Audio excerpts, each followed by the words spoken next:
बरेच जण मला बोलत होते की मुलीवर एवढं प्रेम करतो, पण मुलं होण्याच्या आधी, नातू होण्याच्या आधी तू काय एक बाप म्हणून मुलीचा डोहाळे जेवणाचा कार्यक्रम सुद्धा ठेवला नाही.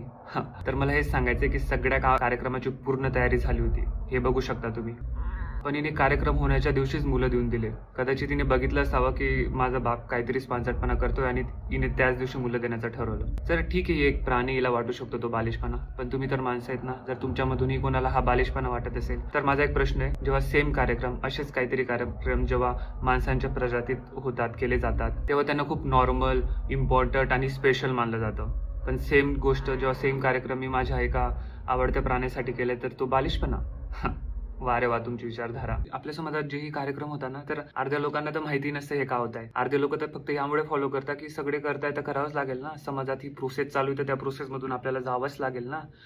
हा खरा बालिशपणा असतो, जिथं आपण आपल्या डोक्याचा थोडासाही विचार करत नाही. जिथं फक्त एखादी गोष्ट चालू आहे कधीपासून म्हणून आपण ती करतो. थोडी तर साध्य व्हिडिओ पुरता तुझ्यासाठी बोलतोय ना, तुझ्यासाठी सगळ्यांपासून वाईट होतोय मी. थोडं 2 मिनिटं तर बस व्हिडिओसाठी. हा, तर याला खरा बालिशपणा म्हणतात. विसरून गेलो सगळं काय बोलायचंय ते.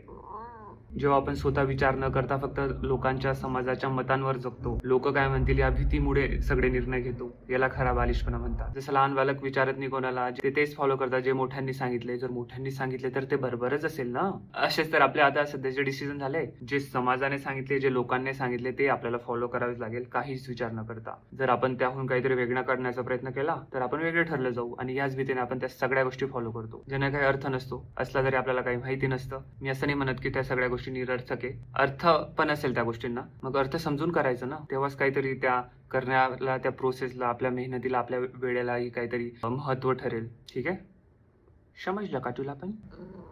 गॉड.